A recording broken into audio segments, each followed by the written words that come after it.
Hello and welcome to this first episode of season 3 of the Moment podcast. In this episode, I'm here with Brianne, Lynn, and Mysterious Stranger, and we're going to talk about Medusa. We're going to dive much deeper into the figure of Medusa than,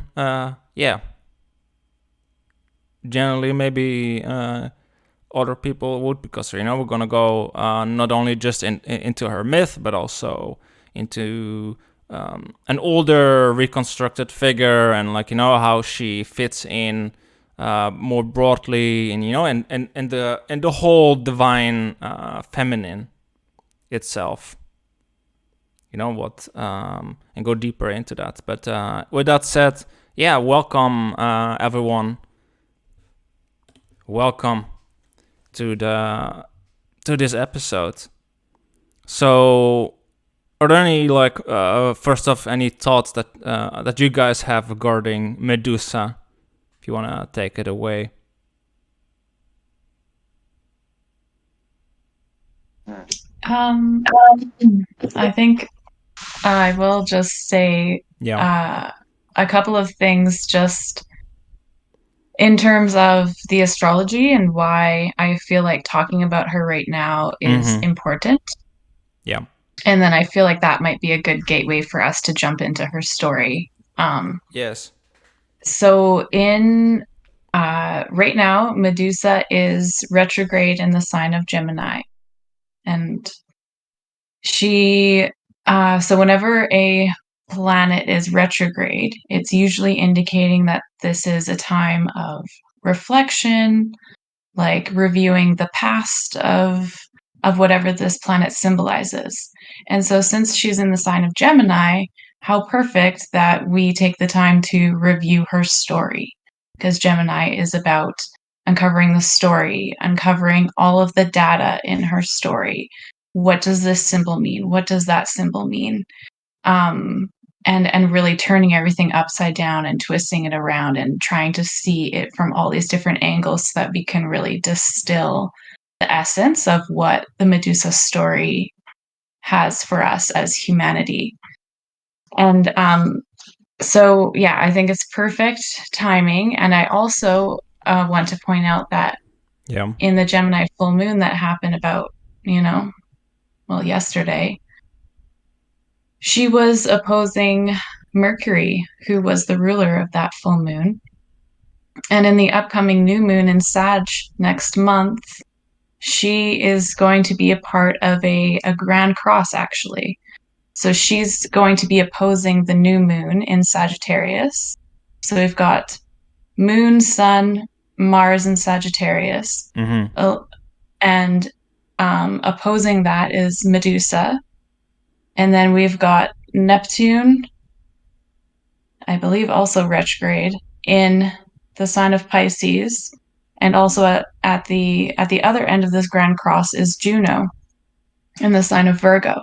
Interesting. And so I really do find that very interesting, especially considering that, and this is where we can jump into the story, is that in the story of Medusa, she was born of sisters. She was the most beautiful sister of the Gorgons. Yes. And if I'm skipping over important details, like I'm not going to tell the whole story right now, but if I'm skipping over important details, please jump in. But yeah, she was one sister of many Gorgons and was said to be the most beautiful. And Poseidon, the Neptune god of the sea, in the story was the one who, some stories say that he raped her in the temple of Athena. Other stories say that it was consensual. But I do find that very interesting that we see the symbolism of Medusa square Neptune in this upcoming new moon, opposing Juno, which is the relationship asteroid, the marriage asteroid. And so, or like opposing, I mean, a part of this whole grand cross. So anyways, I just kind of wanted to like jump into it with the current context of her story. I feel like there's something trying to like break out of her story that's like, what does this mean about relationships? Mm. Yeah. It- So that's my Listening little to intro. listening to you explaining the symbolism of it, it gives me goosebumps at the end. Mm, If we can interpret it in a interpersonal level, basically the tale will be to be careful of your close relationships and try to be truthful. mhm. Otherwise, you will curse yourself or something along those lines. Neptune is not a benign planet on its own when it gives a bad aspect. Like, for example, with Pluto, if you were to represent it as a house, when it's in a bad aspect, the house collapses on top of you like an earthquake. Is explosive, is violent. But Neptune is like the pipes get broken, you don't notice them, and start to corrode away the uh, um, the base of the house. You know, it Yeah. rots things from within, slowly inside out, from from from the bottom. So Neptune is the higher octave of Venus, right? Mm-hmm. Mm, Yeah. Well, I mean, so, there's like um, shadow Neptune and like the higher way it can manifest too, like as divine but flow, not just the rotting of foundations of houses, but yeah. there's a collective aspect, no? Since Venus represents the self in the emotional relationship way, Neptune represents relationships, the collective of the emotions. Mm-hmm. So maybe I don't know. Not well. When they do that, it's usually a grand event that takes place in effects on different countries or as a whole species. Is a worldwide effect. So if you go by that analogy, shouldn't we try to be kind with our feminine side? Try to be more honest with it instead of trying to keep it away, you know? Because Medusa was, well, punished by Athena, and, and she turned the most beautiful lady into a creature that it turned out into a monster that no matter who saw her, they will be turned into stone to be immobilized.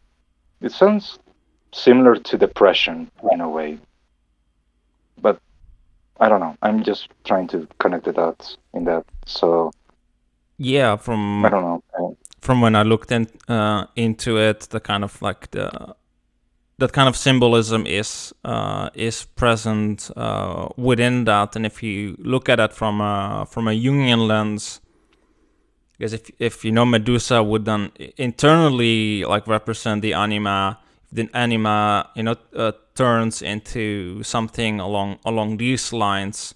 That can be because of many reasons. Internally, not just something based on the story, but from what I know regarding that, it can very much lead to depression and those kind of like states, yes.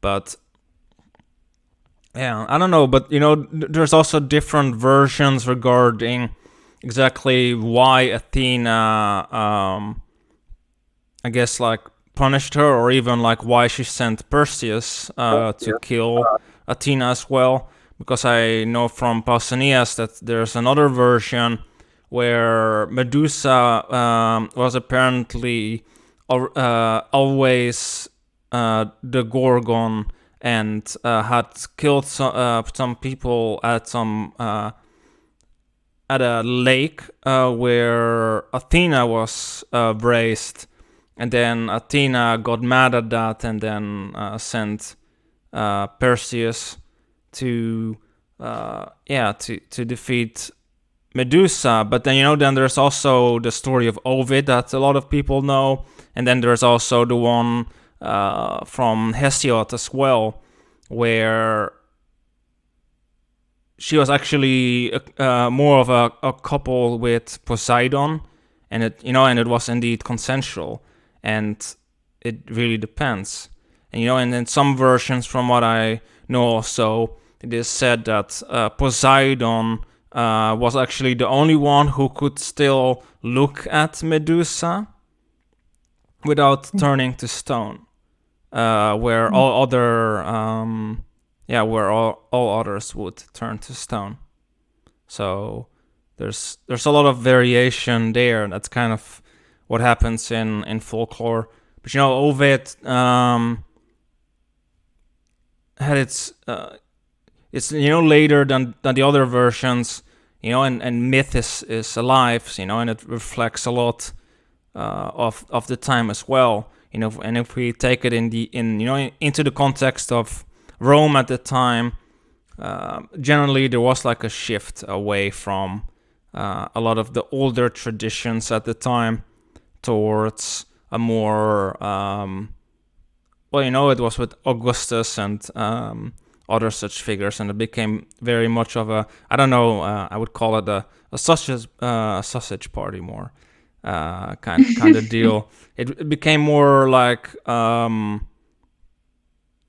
of like solar focused, where the feminine kind of got like more lost. You can see that with like some obscure Roman deities like Feronia, for instance. But also with other deities that it's like, for instance, the Romans, there's actually a Celtic deity, Epona, she's called. She has like she's connected to horses, but also to like snakes, and they made her just into a goddess of cavalry, where originally she was like a sovereignty goddess. So there used to be a lot of that kind of trending going. And same with Medusa. If we look at her as a figure, but also with Athena, there's more going on there. But we can go a bit later, maybe deeper into that. To stick first to the symbolism with Medusa, because I think Lynn, you had said that Brianne, you had said in one of your videos regarding the blood of Medusa, the last 2 drops.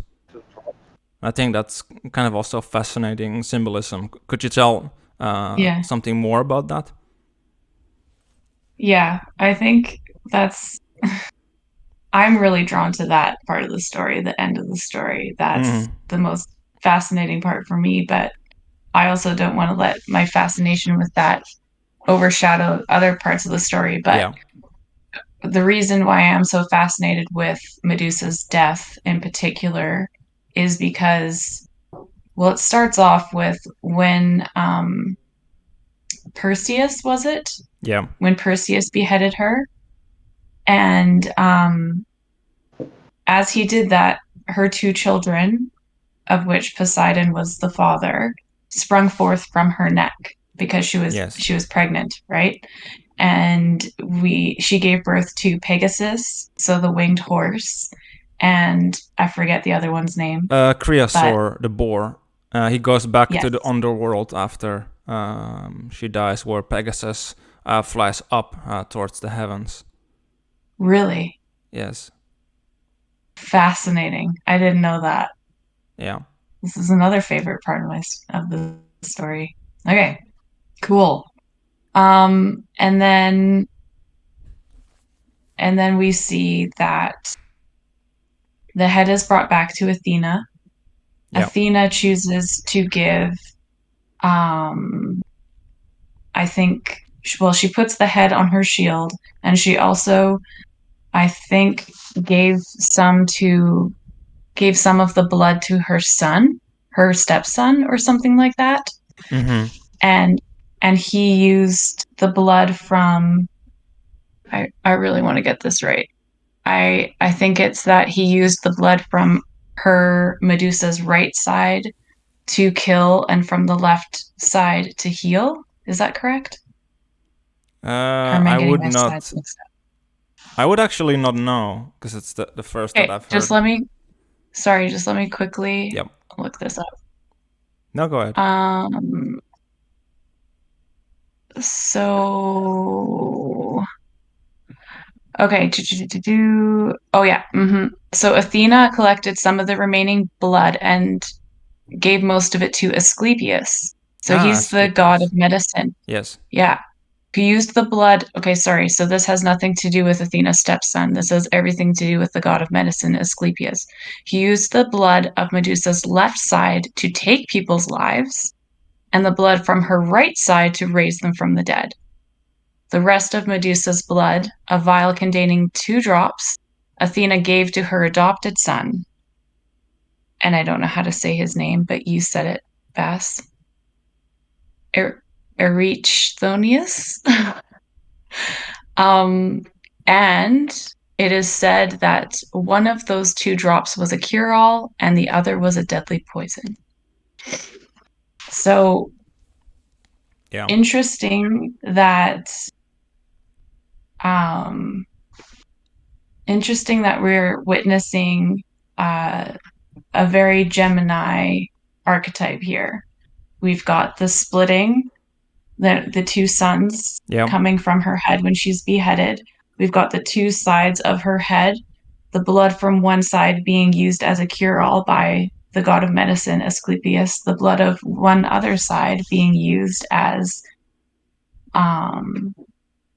one side being used to raise people from the dead, the other side used to kill them, and then the last 2 drops again being used as a cure or a kill. And so what does this have to say to us about the nature of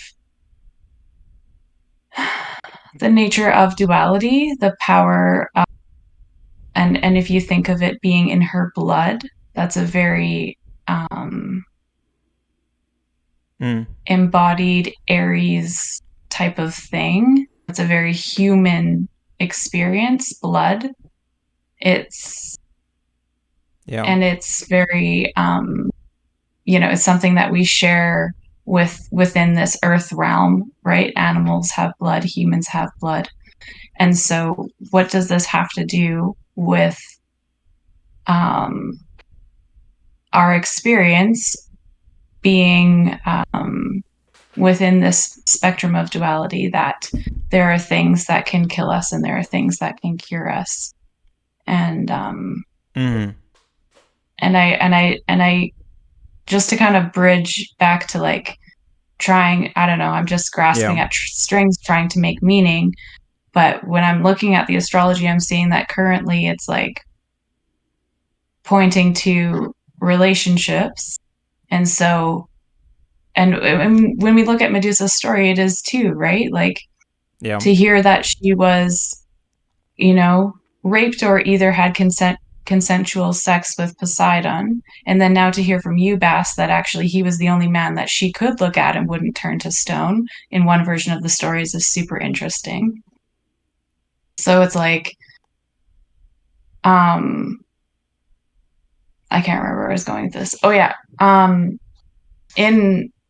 In relationships, well, I guess one interpretation of Medusa looking at a man and him turning into stone would be a form of protection, right? Especially if we align with the story that she was raped by Poseidon.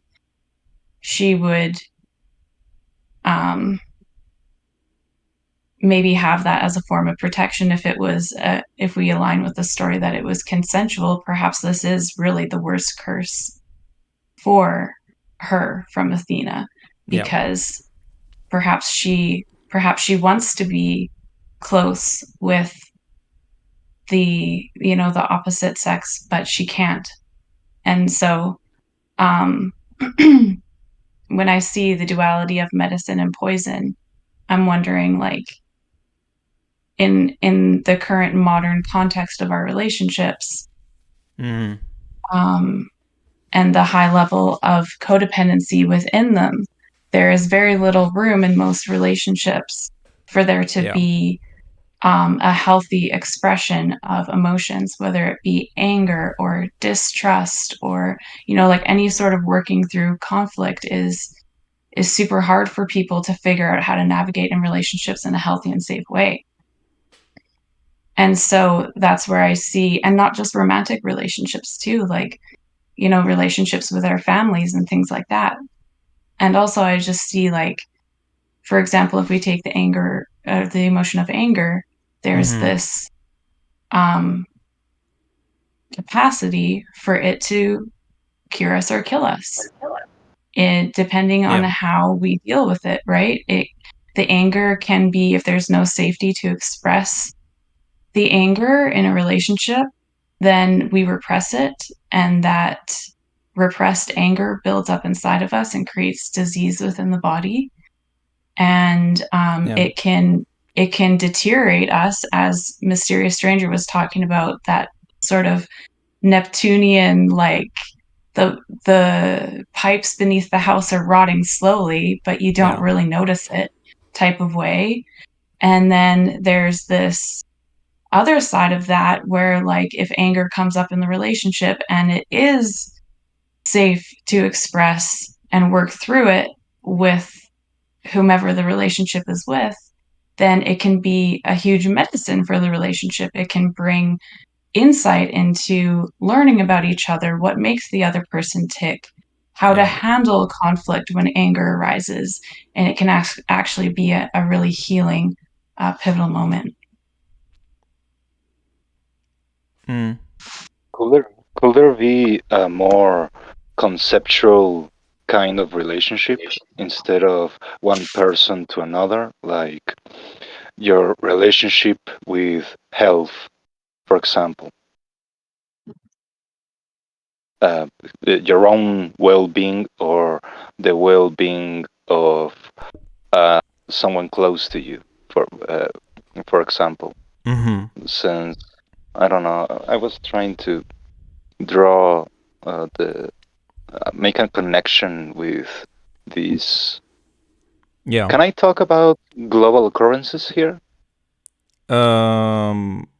Yeah. I mean, the only thing is, don't take it too like controversial or political, but I mean, you can talk about All right, like all right. yeah. Just don't act as if these were Reddit. Got it, got it. Yes. So when you mention the duality of uh, a cure all and a poison, I was thinking of this new virus that popped very recently that is only affecting children for some reason. Like there's this I don't know, something about the relationship with health and the duality of this very same thing that could heal you is also, it also has the possibility to make someone else sick. Or how do we process something uh, such as that? It's just that I don't know. I feel like it kind of aligns with the astrological uh, outlook that we are going through, like a time of change, a time to not to withdraw, but to try to process some kind of transmutation within ourselves. Yeah. But it's more like wholesome, like holistic. Like if you try to focus on a single thing and single it out, you miss the whole picture, kind of thing. But in a way, um, this is a transitory change as well, right? I mean, um, the process of being healthy is the absence of sickness. by definition, but even if you get sick, the process of returning to health is not just to get better physically, to get rid of the symptoms, or physical symptoms, or it could be even emotional symptoms, right? Like anxiety, bottle up frustration, things like that. But it's the process of the process itself to get healthy, to get there.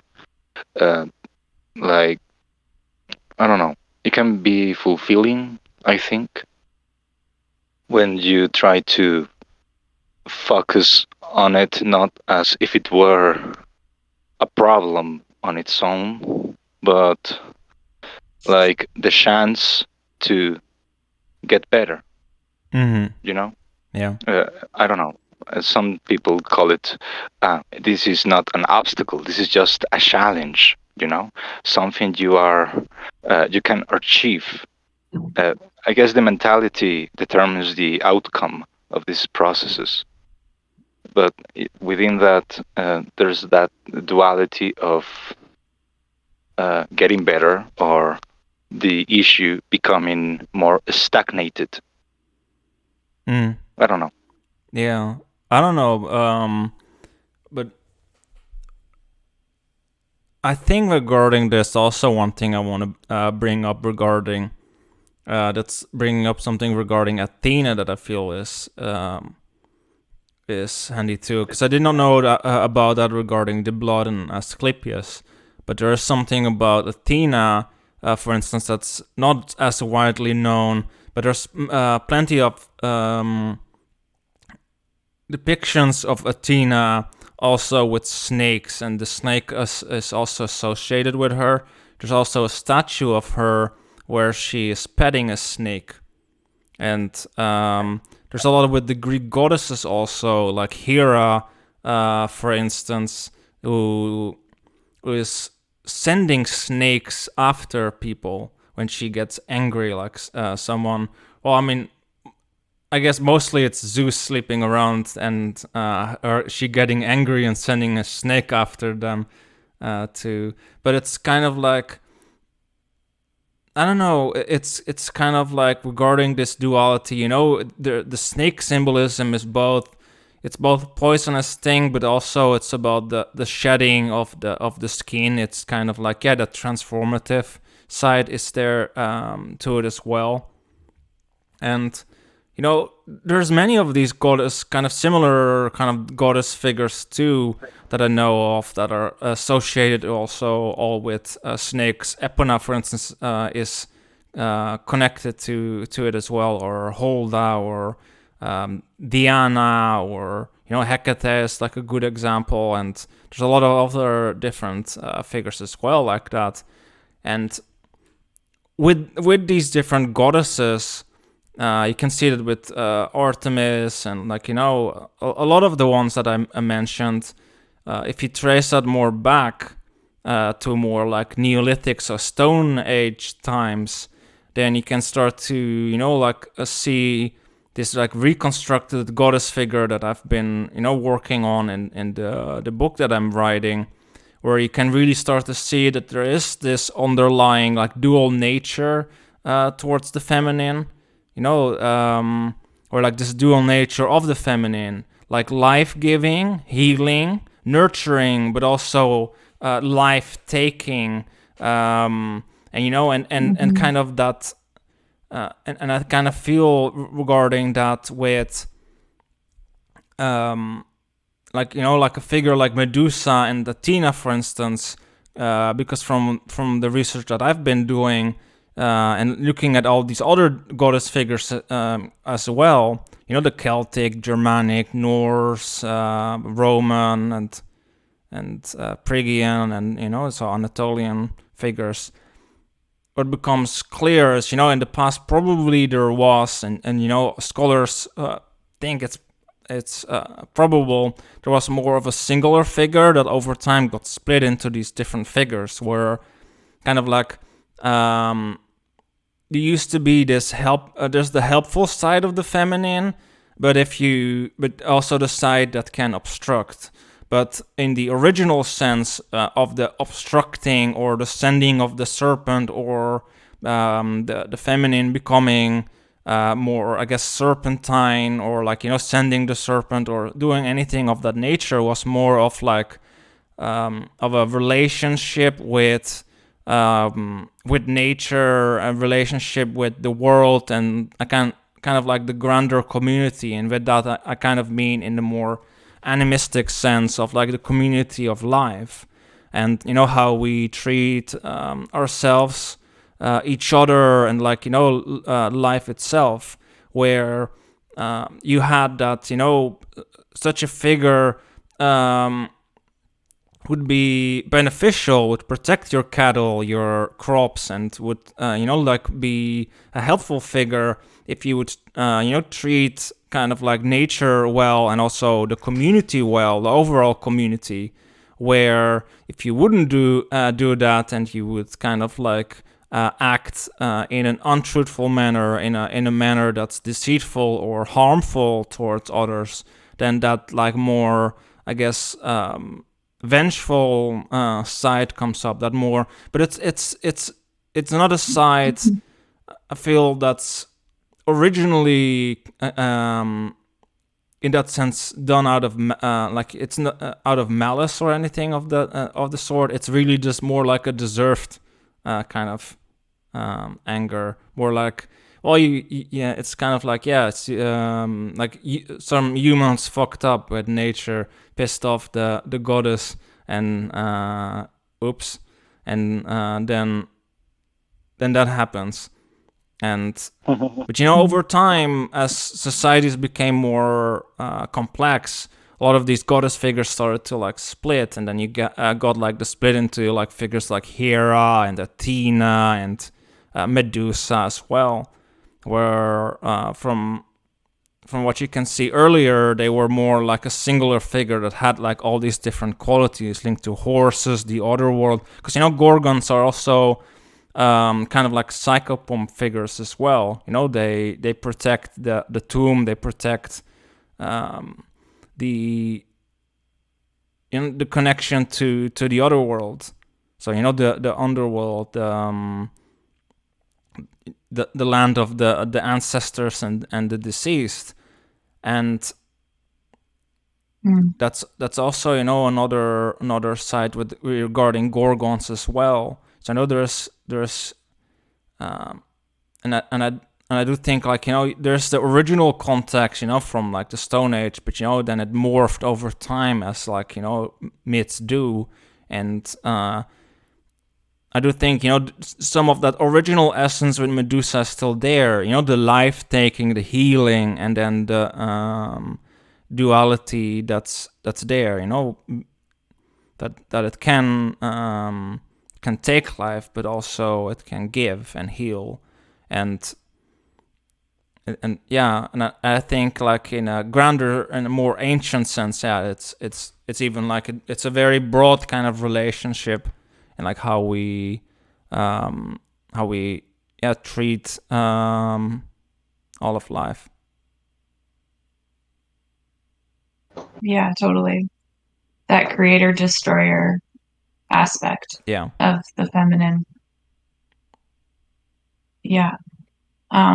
So can you tell us a bit more about when you went down this giant rabbit hole back to the goddess of the Neolithic times? I mean, it's okay if you don't want to go there, but I would be interested to hear if you would like to share about the connection between this singular goddess figure and Medusa and Athena, I guess. Yeah. So when it comes to the original figure, I've reconstructed her based on a lot of different goddesses that fall within the same theme. Feronia is, for instance, a very good one, but Athena kind of falls under that too. And another very good one would be like Holda. Freya is kind of falls under that too, and there's all these different figures, and they all have this underlying connection to snakes and cattle, and protecting of cattle, but also stealing cattle or just taking the animals away. But it's more in the sense of abundance, because cattle and wild animals symbolized abundance, fertility, vitality, prosperity, and in the sense of the prosperity of the community, and of the prosperity and abundance of nature. And so over time, especially around the Bronze Age, regarding to like the shift towards agriculture and then towards like more civilizations, there started to become more focused on the more agricultural aspects of the feminine. And over time, the connection to the more wild aspects, like, you can see that with Feronia, for instance, in Rome a lot, where they started to forget about that, and the link that this goddess had to like initiation rites as well. There's some elements of that like still present with, for instance, Athena in Greece, but that got lost too, and it's like linked to becoming like with the goddess. And again, I guess like it's for both men and women, kind of like becoming part of the tribe kind of idea that she would like be overseeing. In that sense, like the protector of the outcast, protector of the people when they're not yet part of the tribe, and then bringing them in kind of figure. But the thing is that the figure has like this dual nature, where you have to build that like proper relationship to that figure, and like in like an animistic sense of like you just don't take, but you also give back kind of relationship. Yeah. And if you would not respect that balance, the equilibrium that she protects, then she would become the serpentine figure, or Santa Serpent, depending on the myth. And then she would take your cattle away, or if you wouldn't treat your cattle right, or different aspects of your community, including nature, she would take it away. She could take away your vitality, like in the sense of like inner vitality as well. And but also granted, you can see that with Hecate, for instance, how she could give or withhold fertility in people. And also, with childbirth, make it go easy or make it go difficult. And it all depended on the proper relationship to this figure. But there's also the sovereignty aspect to it as well. You can see that with Athena, for instance.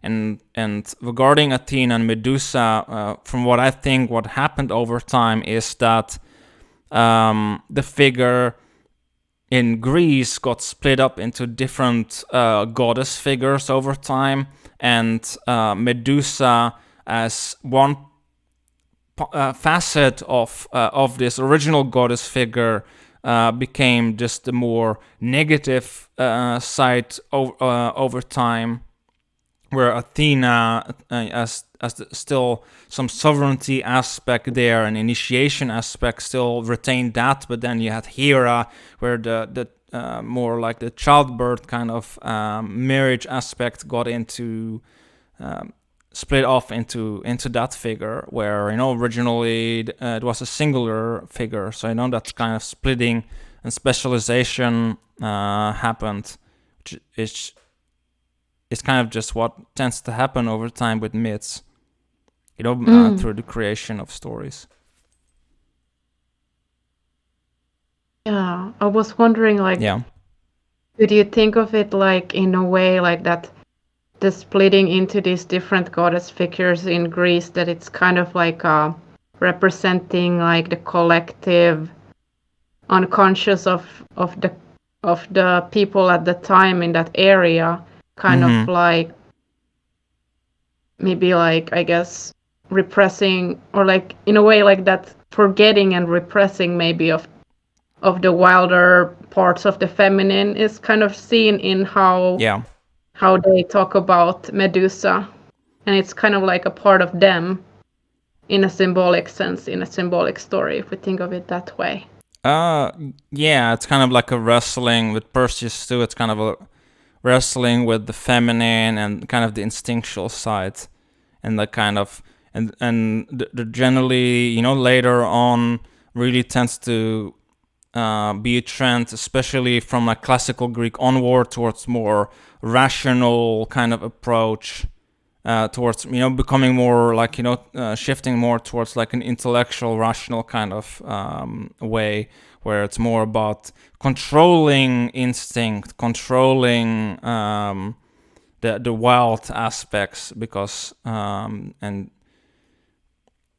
you know, like for instance, when, you know, you can see with Ares, for instance, the Greeks, for instance, they feared Ares, where, you know, like the Romans had a bit of a different relationship with Ares. They very much honored Mars, where the Greeks kind of had like especially in the later times, had like a different relationship.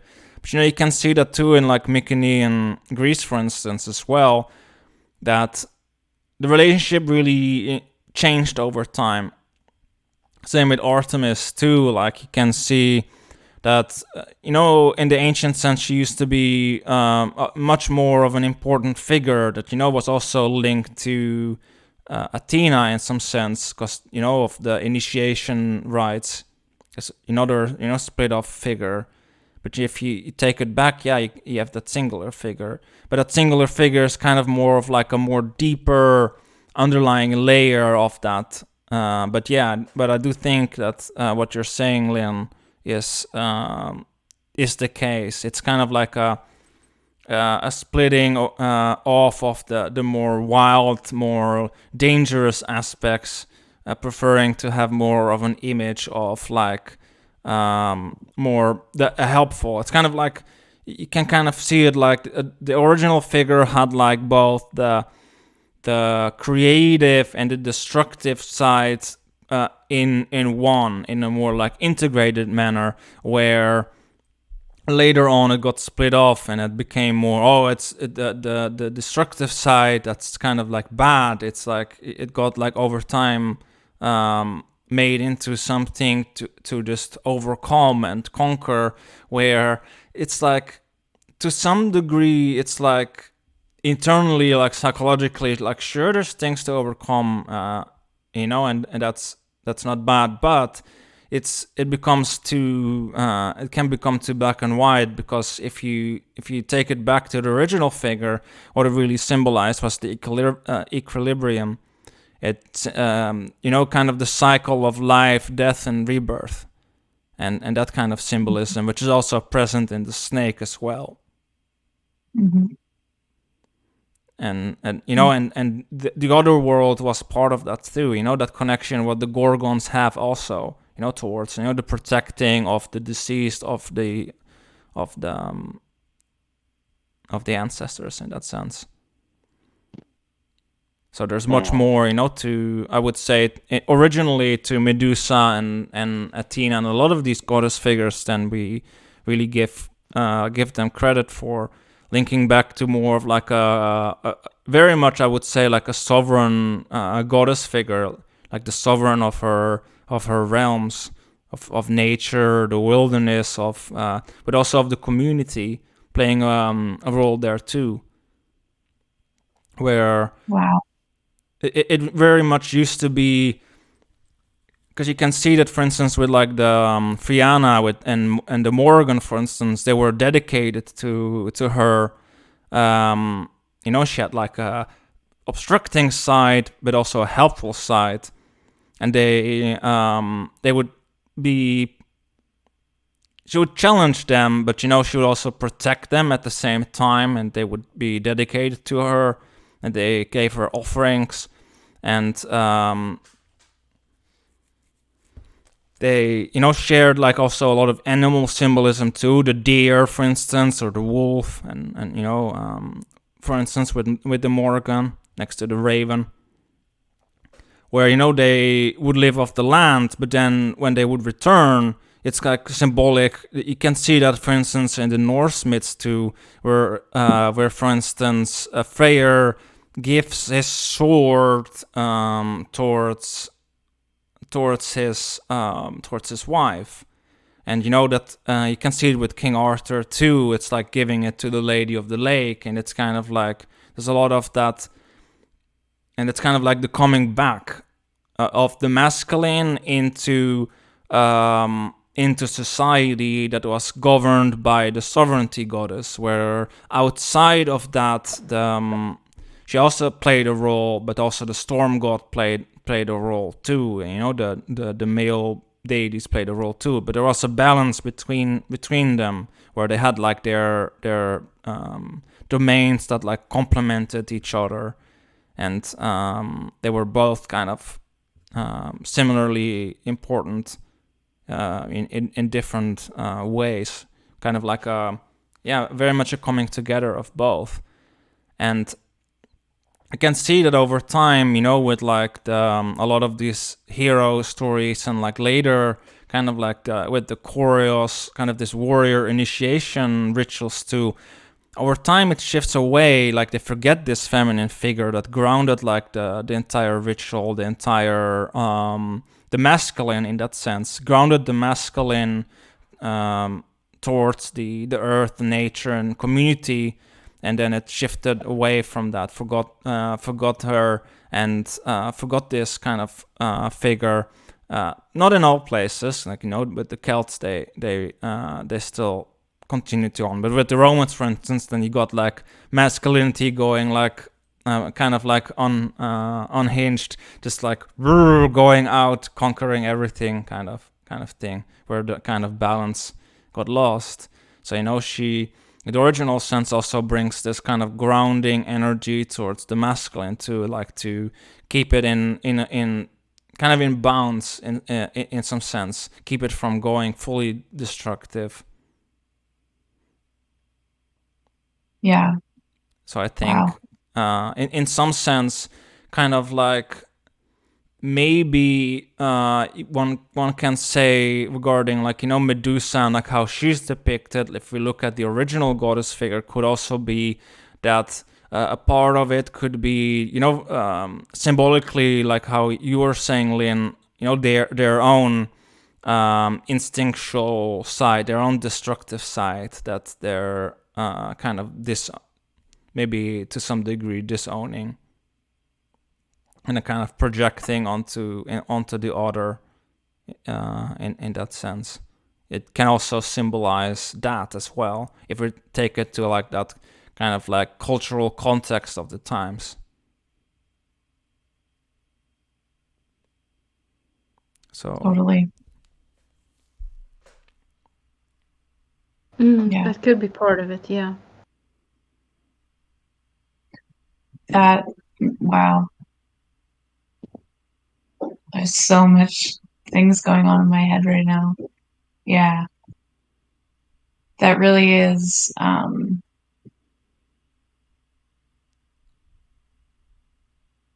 the nature of what we're talking about, Bass. You just got right down to it. So thank you for that. Thanks.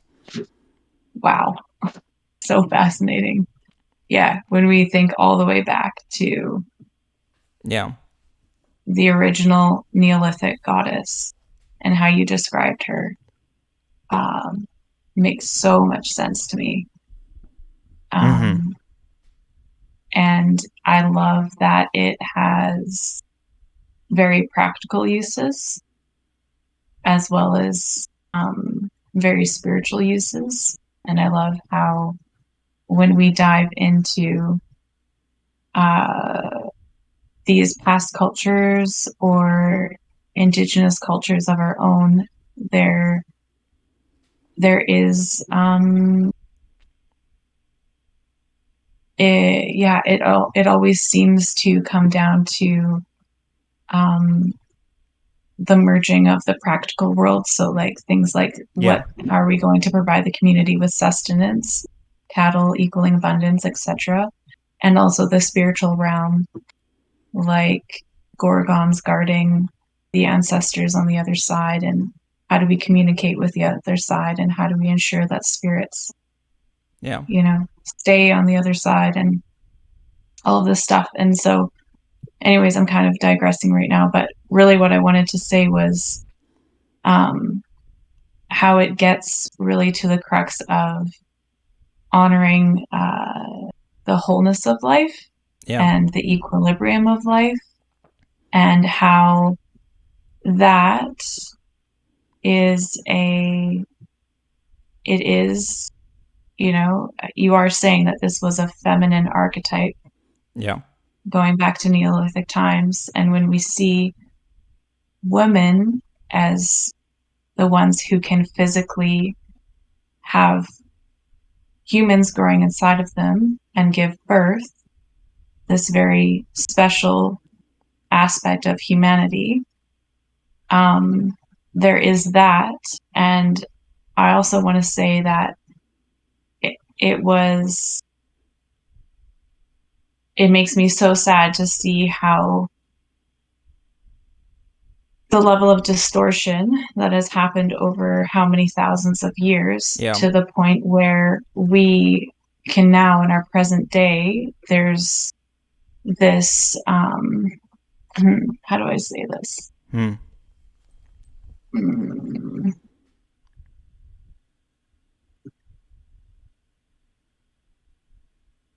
It has greatly distorted the feminine, and that law of equilibrium that she stands for, and it has also greatly distorted the masculine.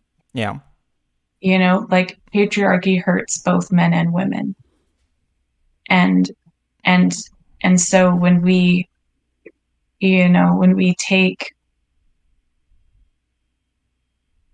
deviate from the laws of nature, the laws of creation and destruction, there is distortion for both men and women. You started talking about the relationship that the Romans had with Ares versus the relationship that the Greeks had, for example. Like there is that distortion that just multiplies and just has become so hideous, where nowadays we're in this sort of like sometimes I think feminism has just so lost the plot, because it's like it's turned into this like us versus them, or in order for us to be equal, I need to take on the other one's traits. And it's just like, whoa, like that's not what this is about, sorry, I don't know if I'm making sense right now, but I think it makes perfect sense. Like,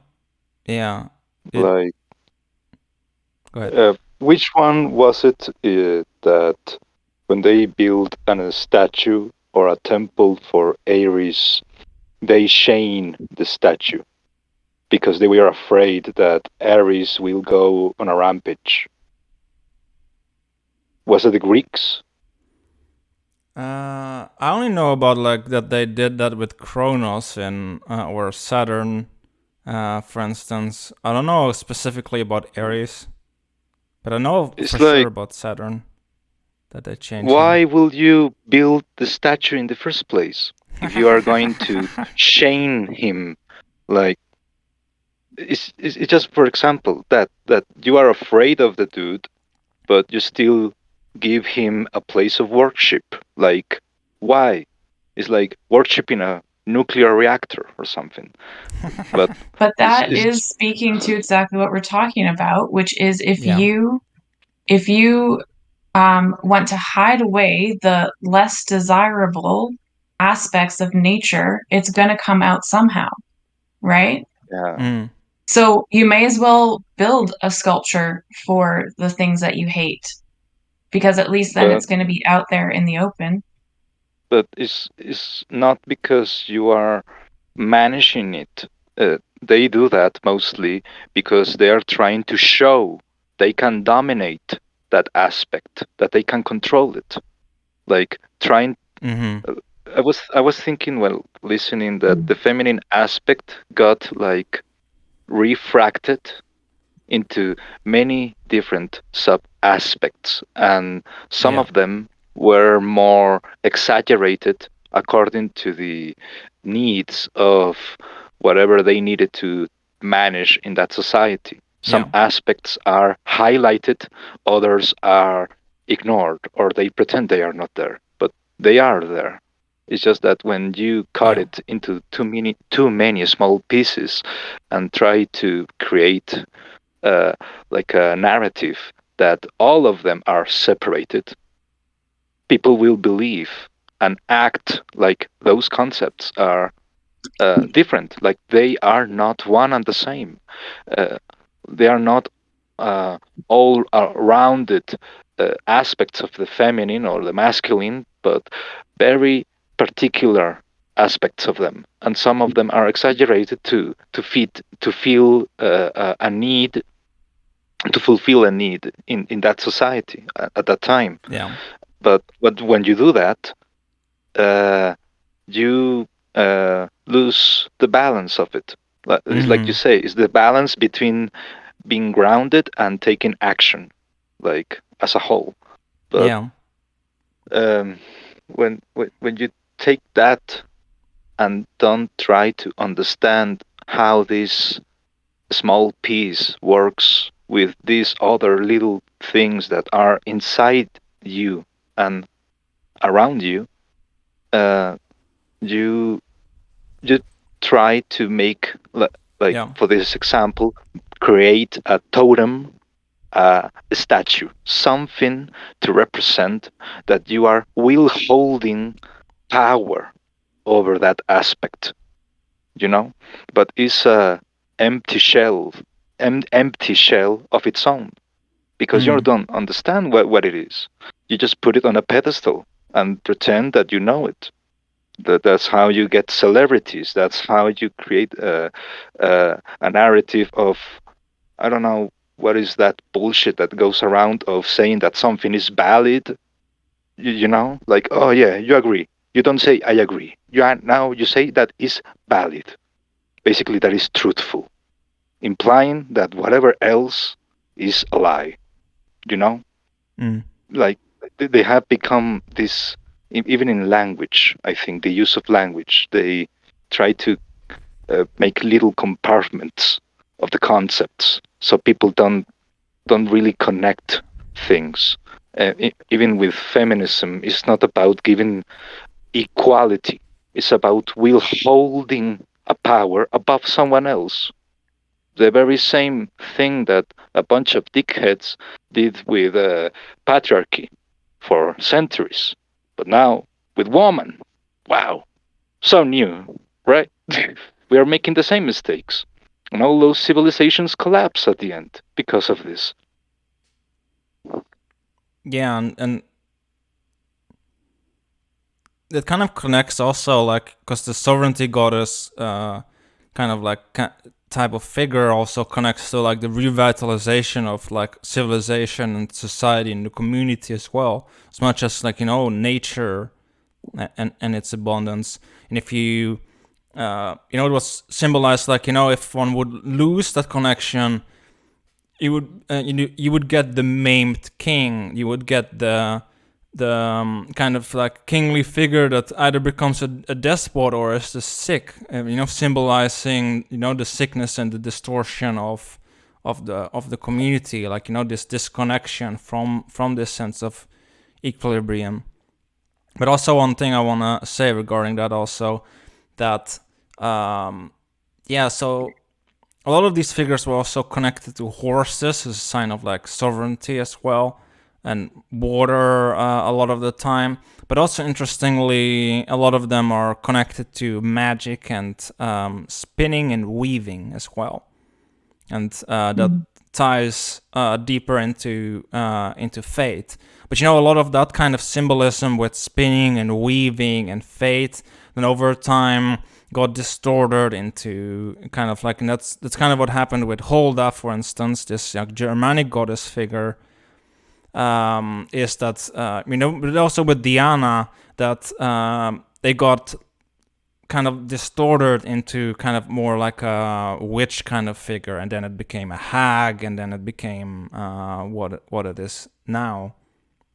But if you trace it back all the way from that, then you get back to the actual essence of it, and it's kind of the lady of or the mistress of the animals, the sovereignty goddess of nature and community, that was actually together with the thunder god overseeing the different facets of life.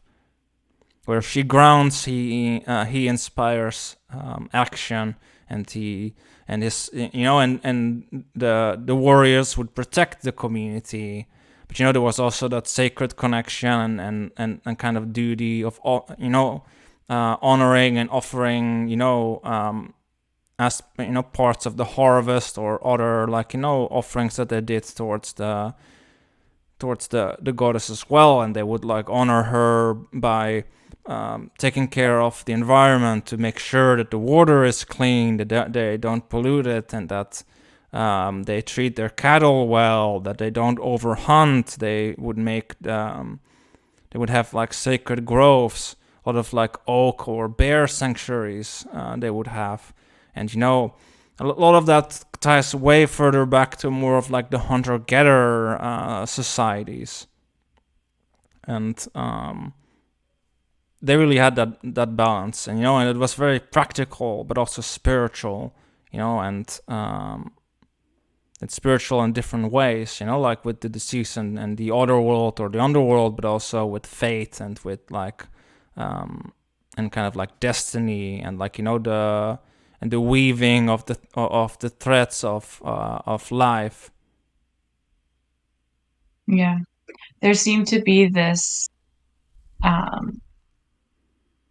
understanding that or understanding and fluidity between the human and the spirit world, right? Yeah. It was there was an understanding that everything is relational, that the trees, the blades of grass, the deer that we eat, it all is it is all our relatives, and it is also what sustains us. We harvest, so we take.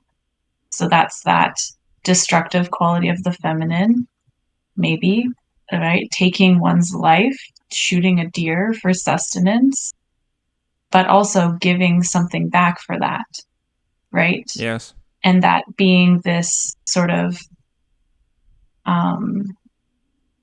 that constant reciprocity and that constant tending to that relationship of give and take is what kept the natural laws in balance, which is what sustained those communities to continue on for generations. Yeah. And now what we're seeing modern culture preferring the giving side of the feminine. Earth has all of these resources. Let's just take, because she gives so freely. And that has been so that equilibrium of giving back is just completely gone. Forget about it, right? And that's what's contributing to our what the situation that we're in right now, that we all know about. Yeah, but I kind of feel regarding that, well, the feminine also had that aspect, or that kind of ability, because she's the sovereignty, the sovereign of her realms, also to take away, to be okay, well, you're not treating your cattle well, so your cattle are getting sick. You're not treating the lakes well, so she would also kind of like symbolically like withhold the giving if you would mistreat her. And in that sense, even though like she got split up apart in our in our narratives, in our stories, in a more, I guess, fundamental sense, though, she's kind of still there as one whole. Even though we might not see her like that anymore, but it's kind of these laws still apply. And you can see it with Egypt, for instance, with like they had like a separate concept that's very similar with Ma'at, for instance, that they honored. That as long as they honored it, things were great. Their civilization lasted for a very, very long time. But once they didn't anymore, it went downhill very quickly. But same with Ma'at and with like the sovereignty goddess. It's not just this connection to nature, but also the connection between ourselves as well, and internally, like how we relate to ourselves, but also to others. So it's kind of also, it ties it back to like the type of relationship that we have, that there is that mutual like give and take, that reciprocity there, and that and maybe in some sense also to also like know when to use one's anger, or to be like, well, if one is in a relationship, what's more like kind of that like mentality of like just taking, because well, I mean, you're supposed to just give freely kind of thing, just that kind of codependent kind of thing that's going on. I kind of feel like how we're treating nature also symbolically also connects to how we're treating other humans as well, because those two things are kind of interconnected, because it's about how we're treating what is other. Totally. I 100% agree. Yeah. So I kind of feel like that kind of ties into that as well, and it's kind of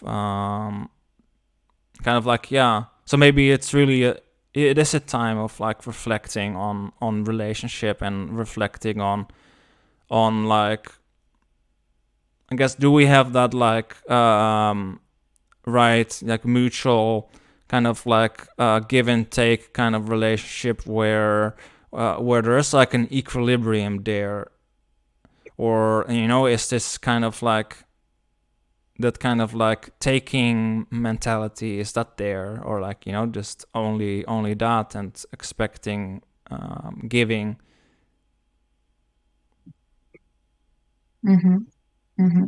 Totally. Yep. But yeah, I was kind of wondering, Lynn, like what your thoughts are on that, regarding like that kind of mutual, because I know that you've been looking into that, or like in your own way.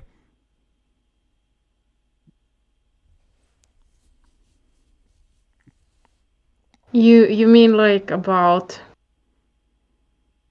balanced relationship, or like right relationship in a way? Yeah, not just like can be to nature too, but like people and nature and animals, and like you can take it as wide as you want. Yeah, I was like really appreciating all the stuff that you guys were talking about. I was feeling like, whoa, I don't have to say anything because you're bringing all the good stuff up.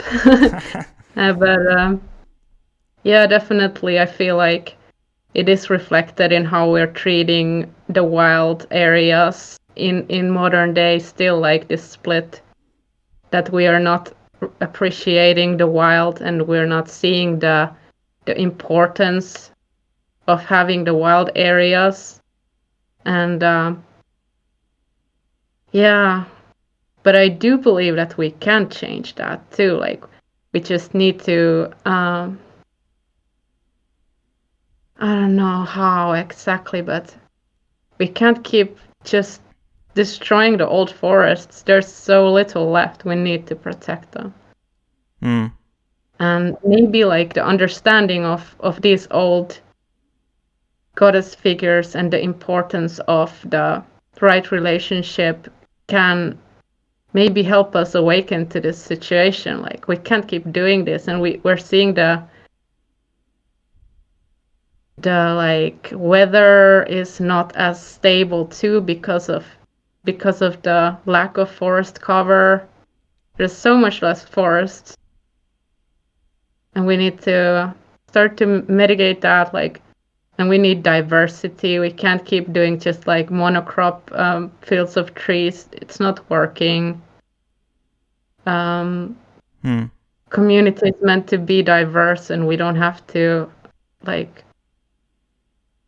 It's good that there's different kind of diverse ecosystems everywhere. That's what we want, and they don't have to. It doesn't. It's better if it's diverse, and different plants have different like roles in a community, just like humans have different roles.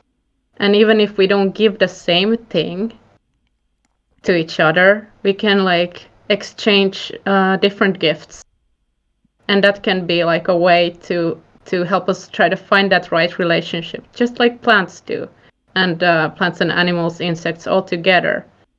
Like, they contribute in their own way.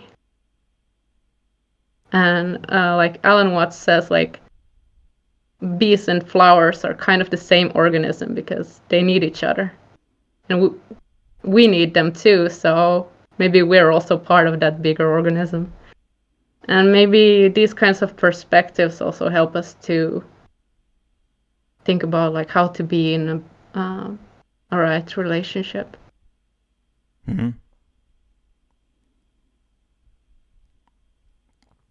So what it made me think of. Yeah, the work that you're doing, Lynn, in that realm is so inspiring. Thank you so much. Yeah, literally, it's like, wow. The sanctuary forest that you're building and tending to is so beautiful, and how you just so gently and fiercely guard that, and uphold that and speak about that is just so, we're talking about the feminine. It's just so feminine, right? Like, the feminine, she guards things gently and fiercely, and I so see that in you. And it makes me think about, to look back on human history. There's an Indigenous woman in the United States, Lila June, who talks about this a lot, about how her peoples were labeled hunter-gatherers right up until the point of colonization, and how this actually isn't true, that her peoples for tens of thousands of years were actually cultivating the land and the animals. And they would do so in a way that was in equilibrium and in balance. Yeah. In a way that would really honor this Neolithic feminine symbol that you've been talking about, Bass. Yeah. Because they would understand exactly what you've been talking about, Lynn, which is the fact that life is sustained through ecological biodiversity. So they would tend and nurture the forests in a way that they maintained their biodiversity, so that it could be sustained for future generations.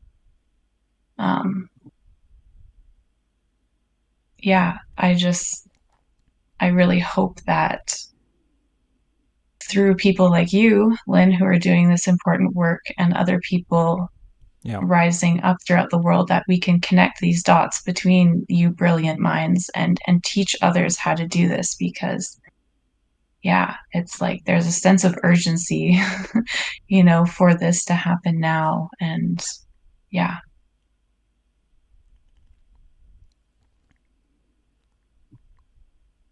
thank you so much for for the support, and I do believe like she's just waiting to bounce back. You know, the feminine is so like she's got such vitality, and if we give her space, she will bounce back in such abundance that we can't even imagine it. But we can try, of course. That will help too. To think about what it would be like to have diverse food and habitat for different animals all around us would be great. Mm-hmm. Mm-hmm. And how that leads into the mutual support between humans, that work that you do, I also find very deeply inspiring. I'm really noticing in my relationships very recently, like a very high level of clarity when there isn't mutual support, when there isn't reciprocity, when there isn't a balance between give and take. I don't know if you all, I mean, obviously you, Lynn, are, because you're starting this mutual support spaces. And I just think it's so right on point for what we need right now. A friend of mine talked about like a vision of us all tending to our little gardens, our little, garden plots, but it all being on like one piece of land, and how like, we all plant our individual seeds, we all have our individual hopes and dreams. And at the same time, maybe sometimes we've run out of compost, so we need to ask a neighbor, hey, could I have a wheelbarrow of compost? And they'll say yes or no, depending on what their situation is. Maybe they don't have any to spare. We ask somebody else. And that may be freely given in the moment. And then at another time, that neighbor may come and say, I really need to harvest some of your whatever because mine just didn't turn out this year. And then it's every one of those interactions is a deciding point, about this reciprocity and this give and take between each other. And that's how I want my life to be. So it's great to be here with you all. Thank you. It's great to have you all on here and in the community as well. Mm-hmm. Thank you for being here. But I think Mysterious Stranger, you wanted to maybe say something.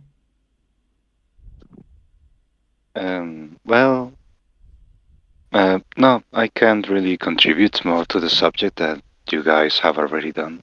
You guys put it very beautifully. But thank you for allowing me to listen. Of course. Yeah, but like, I don't know, I was kind of like thinking too about like tying it back to like Medusa again too. I kind of feel like regarding that, it's kind of like that kind of relationship and that kind of duality between the two. It's in the myth too. Like, was she either raped by Poseidon, or was it indeed consensual, or like, kind of, and maybe in that sense, kind of, I don't know. Maybe in that sense, it also highlights kind of like the discernment needed in like knowing like are you taken advantage of, or like are you like kind of that kind of vibe. If I like look back at like what we talked about, but I think there is like, if we look at the sovereignty goddess, there is the fierce side, and and our own fierce side is also something that's not an inherently bad thing. It's just about how we utilize it. Like coming back to what you were saying, Brianne, about like anger. too. It's like it's knowing about like how to utilize it, like how to express it, and if it's healthy to express these things. Mm-hmm. Yes, totally. And bringing that, I guess, weaving in the oh my gosh, weaving in the symbolism of the snake, tongue twister there.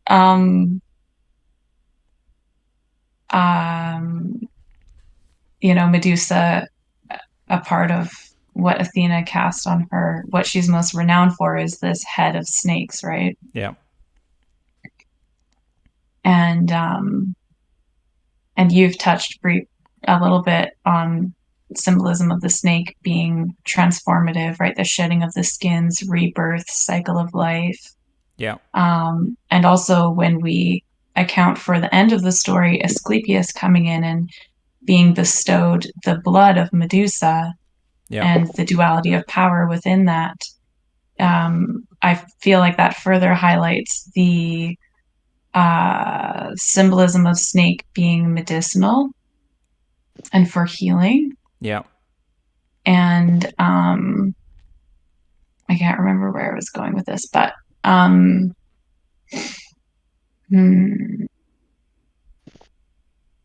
yes, that, and it also really ties into the whole, what we've been talking about this whole time about how the ancient sovereign feminine has been distorted by certain aspects of her that people have deemed undesirable or less desirable or less favorable for whatever agenda that culture wanted to achieve at the time, and therefore it being sort of divided up into these different figures. Yeah. It's like within each of us as individuals, we could say each of us as individuals is a sovereign being. That's a belief that I subscribe to anyways. Same. And so if that is the case, then what does this story have to teach us? Perhaps it could be that disowning those less desirable parts of ourselves, or shoving them into an archetypal closet that we don't want to look at anymore because it's just too ugly, actually does really harm us in the end. And we are actually stealing our own medicine from ourselves for our own healing journey by doing that. I feel like, if that makes sense. Yeah, it is like kind of like the same energy in a repressed form can become very harmful. Like instead of like when we integrate it, it can actually be a part of the solution for how we can like make things better. So yeah, I understand exactly what you mean. Yeah, but if we think about it too, in that sense, if you the splitting, if you take it from a Jungian lens, the splitting apart kind of is also kind of like the fracturing of like the self that the Jungians talk about. So the capital S self. If we put all these different fragments back together, then you get back to the self, and back to the self, also back to our own sovereignty. So we push these different parts of ourselves. Like how you were saying in the archetypal closet, or like or like even like a part of our inner child, for instance, like to bring that in, for instance, then we're kind of disowning that. By disowning that part, we're also kind of like it also takes us away from fully accessing our own inner sovereignty as well, because there's a sense of a side of a quality of our own inner power that then gets pushed aside. Yeah, totally. And even that being the truth, it actually might be of service for us to, at times in our life, divide ourselves into separate parts so that we can look at it, right? Yeah. Like, so that we can have this sort of a little bit of a more objective perspective of it, and be able to reintegrate it into our wholeness. I feel like that's constantly the healing journey, is like we are sovereign whole beings, and we are all of these different parts that are scattered in all of these different corners of ourself, of our community, of our psyche, of our subconscious. It just goes on and on. And it's like the process of looking at those parts and reintegrating them into our wholeness is really what the healing journey is about, I think. Yeah. Yeah. Yeah, and I feel like also like with astrology, I know Brie, you also do astrology readings. So like that's one very good tool to bring that awareness of like our different parts and all the different energies that affect us as a individual in the collective. So I think that's like also one very good way to yeah, help bring those to awareness and to reintegrate, like you said. Mm-hmm. Yeah. Yeah. From I don't know, from what you shared, about astrology, Lynn, to me, and I've looked at it and from my own kind of like, I guess, archetypal lens, but like from what I can see is that astrology, doesn't just say about these different aspects, but also the relationship between them. And I feel that's also a very important aspect too, like how we relate ourselves to these different aspects, but also these different aspects between each other. How we can find that like equilibrium inside between all of these aspects to make it into more of a dance than a struggle. Yeah, and like of course it's like also like a progression, like doesn't stay the same. We're always learning more, and the relationships keep evolving in a way because of the different cycles and patterns that are made. But yeah, indeed. Yeah.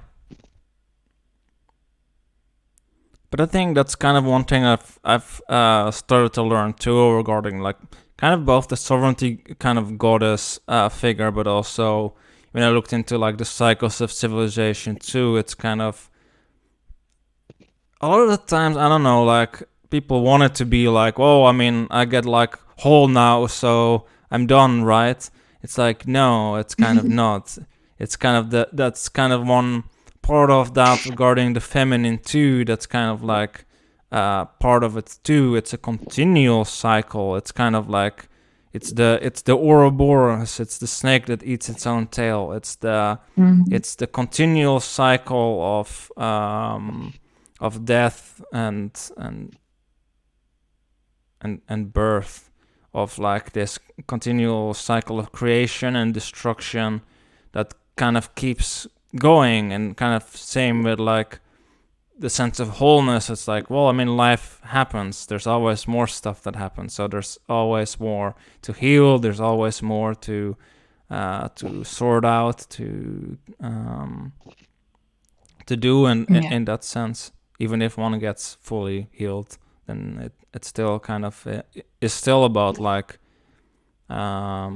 keeping that up.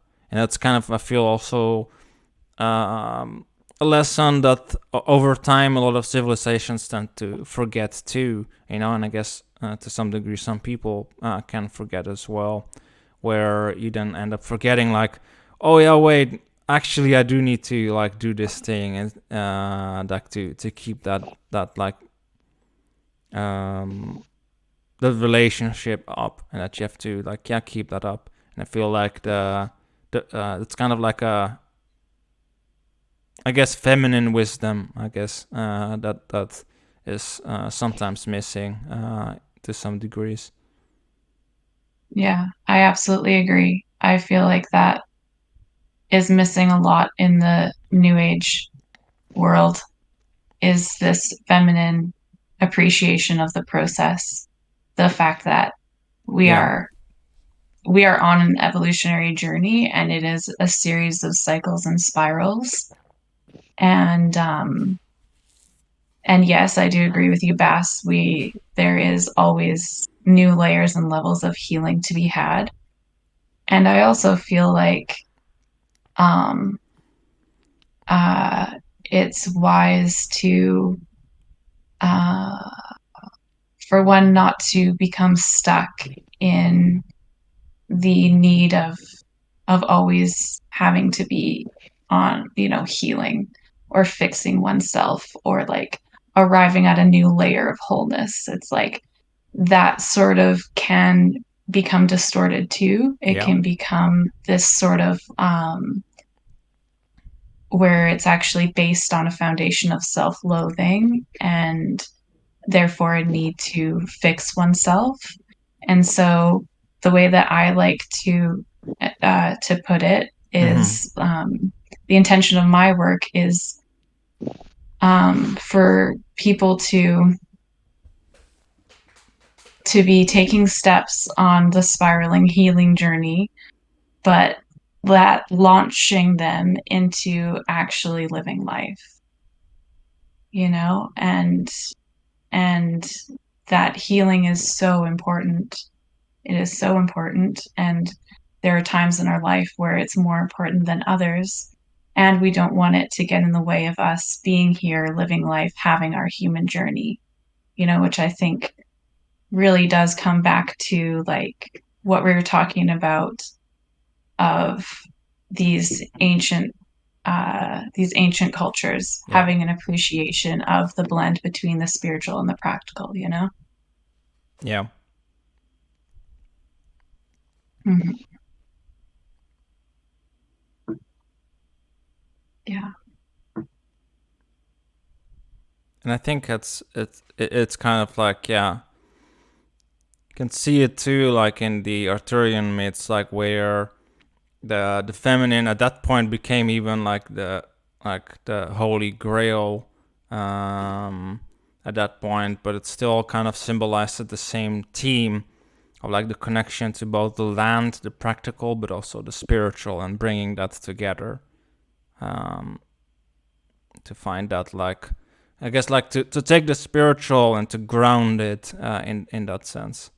And I feel like that's something that can at times be, get lost, where you become very spiritual and you go like, it becomes like detached, floaty in the air kind of spirituality. It loses its grounding, the grounding side, as much as, with the warriors that I was saying, when that connection to this feminine figure is lost, then the masculine can become like a distorted kind of warrior figure that just goes out to conquer and is like disconnected from the community in some sense, and just keeps on conquering, keeps on.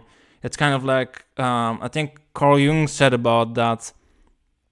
Called it like when the divine twins like basically go mad and just have like, it's kind of this hubris kind of the divine twins, where they just disregard and be like, well, I mean, we don't need this kind of feminine figure, I mean, and then just they go off and they keep going till they do something where they completely fuck up, and then the gods come and punish them for it and go like, nope, now you have done it.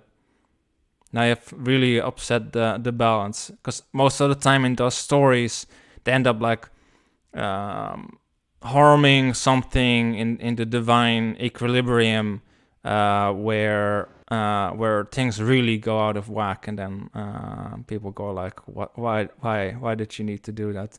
It's kind of like also like with the monsters, sometimes symbolized like they want to then go and slay all the monsters, but then it gets kind of out of hand, where they want to like, reminds me of this like Native American story where the like this divine twin figures, they were then set by this kind of similar mother goddess, kind of like sovereignty figure, that then told them, no, death, you can't go and kill death. Like, no, you're not going to do it. They went there and then they understood, like, yeah, no, maybe we should not do it, because then the world would be overpopulated with like all kinds of people, and there would not be enough food to feed us. And and there were other figures too that they wanted to like defeat, but then every time this kind of like sovereignty goddess kind of figure was telling them, like, no, you can't do it, because there's certain things that are there in the world that are meant to be there, that are part of that equilibrium that keeps the world going. And it becomes kind of like, hubristic, or like arrogant to think that we can kind of like, well, we can defeat this and we can just like, I don't know, like technology our way out of that or something. Mm-hmm. Yeah, which we're seeing a lot of examples of that right now, right? Yeah. Yeah, technology is, yeah. Mm-hmm. Never mind, I won't go there.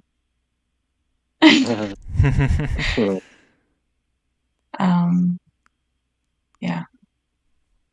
But yeah, that's kind of like, yeah. So that feminine side very much is very needed to ground all of that. Mm-hmm. And regarding that also, I remember with the I think it's called the Kabiri.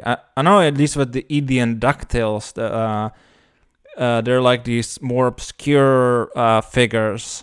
They're almost like gnome-like figures, but sometimes they're also giants. But they taught the warriors in like Greek myth. They were like teaching how to do smithing and like how to make like weapons, but also like metals for plows and all kinds of other things as well. And they were connected to the mother of the mountain, which was like a sovereignty type goddess as well. So they fell under her domain, and and in that sense, I also just with that kind of wanted to bring up that with regarding technology, that there in the ancient sense was that balance between like between these figures. You can see it too later, and some other like figures too, where kind of like it became more of like I guess like a spirit kind of guiding figure that protects the miners, or like something along these lines. But there's still like that like relationship there, and like that kind of like honoring, and they would like they would really honor the material that they were using, and they would also give offerings to like when extracting the material too.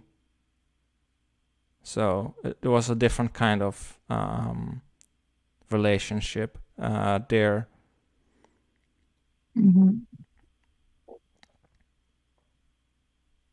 Yeah, definitely. And I feel there's a few things that I want to say, but yeah, I feel like what you're talking about for me to blend in like, I guess, for lack of a better word, shamanism, and how people's process death and spirits and the realms in between the human realm and all of the other afterlife realms. I feel like we don't have to look that far into our past at all. And actually, there are cultures in the world who still practice these things very strongly. which when you were talking about when there is a certain part of something that tries to become subjugated or hidden, right? That's kind of the whole theme of what we're talking about on this talk. Is it'll come out some way somehow, and when also what we've been talking about, which is when when there is imbalance within that equilibrium of give and take, then mother will take to balance that out. And so kind of what I see with this distortion of masculinity and femininity, of which patriarchy is most responsible for, this whole that the masculine needs to be, strong and courageous and, this very like, having control of the situation and, what's the word I'm trying to think of? When something, like this whole fascination with war, and how cultures who understand the equilibrium understand that yes, there are times when a war is necessary, and this is how we deal with it to ensure that no distorted or subjugated aspects of this further affect our people. So when the warriors came back into the community, they were, sort of grandfathered back in by the previous warriors who would go through this this sort of healing process, this after war healing process of where they would really be taken care of, like holistically, physically, mentally, emotionally, spiritually, so that they could do that for future warriors returning. It doesn't mean that they necessarily would become fully integrated back into the community to become like fathers or whatever, but they would have a certain role that was very prized in the community, which would be to ensure that when warriors come back with all of the things that a warrior would carry that get attached to them, which is, like comes by taking one's life or witnessing one's life being taken in front of you, that all has very visceral impacts on the human and the psyche, right? And so these processes would stop that from intergenerationally manifesting as mental illness, as addictions, as abuse, harming the community, because it would need to come out somehow, right? And I kind of feel like the goddess figure in that regard plays a role in that too, like guiding them back into the community. It's like there's this male figure that like leads to them, and when they're the warriors and they're going off and they're protecting the community, but then also the goddess figure plays a role in bringing them back, like to try to reintegrate them into the society to some degree. I mean, sure, some becomes fathers, others become mentor figures that guide other warriors, or like they fulfill different roles. But that's very much also a part of it, and there is a connection to like the ancestors too. Juno also played that role actually, because she was originally connected to the underworld and cattle, but also to the warriors and to bringing them back into sovereignty. So there's more there's more to Juno than meets the eye, or what people generally know about. And Juno, in that sense, was connected in a more ancient sense to this like more obscure goddess Feronia, who was called the Virgin Juno, virgin in the meaning, or in the original meaning, was actually that she was a wild woman, in the sense of that she was her own woman, not meaning like the more distorted virgin kind of meaning that is more common. She was like connected to basically Soranos, who was like a wolf god of the warriors, and she played this role of bringing them back, and they would honor her as well. And she oversaw like the wild animals, but also harvest, and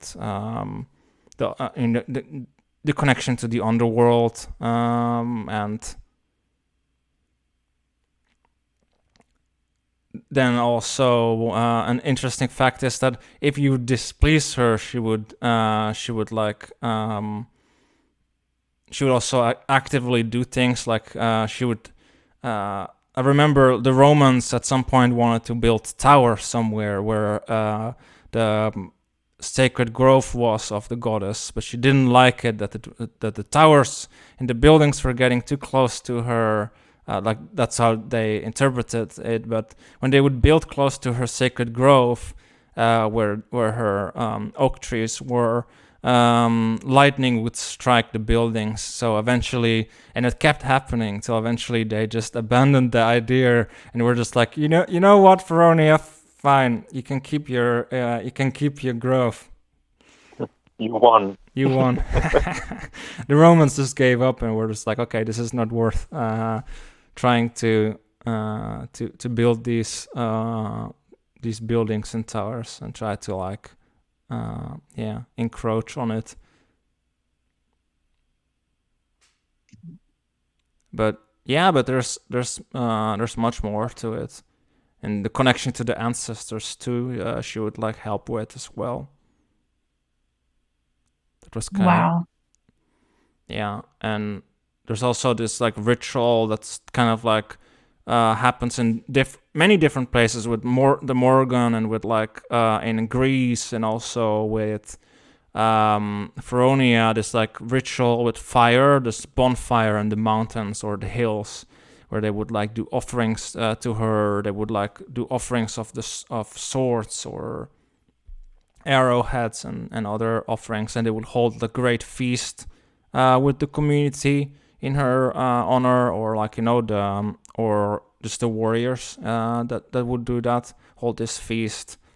And there was this like ritual where they would walk over hot coals that they did, at least the warriors in some cases did, or another ritual where they're kind of a facing of the underworld in some sense, the facing of like the inner darkness, the inner kind of the inner issues that are there to like have everything come up. That's kind of ritual that she would oversee. So they would face everything, because they would come back from as warriors, and they would do this ritual in the winter when the campaign was over, and then they would do this ritual, and it was like an annual thing that they did. That's kind of probably symbolic. Like some of the older warriors would probably play like a mentoring role in that, then like when the things would be coming up to the surface, then they would like help to figure those out.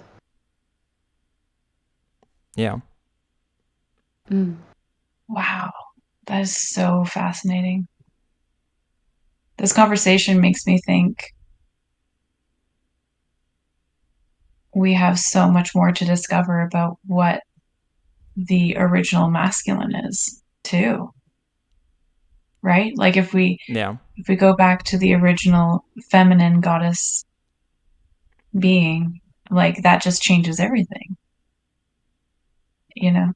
and what does this mean for masculine nature and how it shows up? And so just hearing you talk about Juno, it sounds like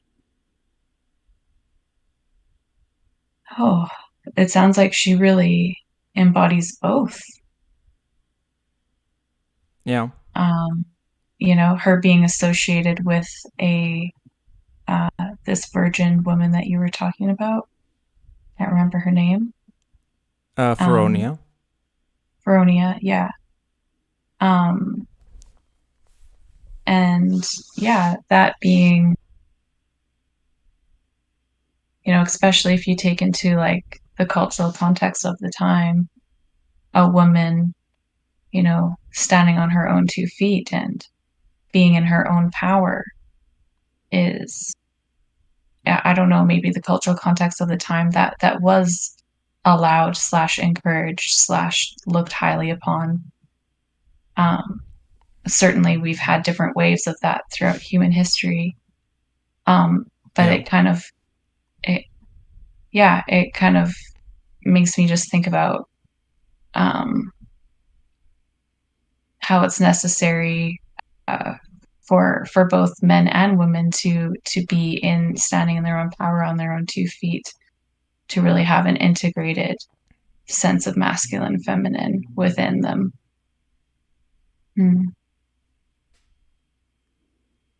Yep.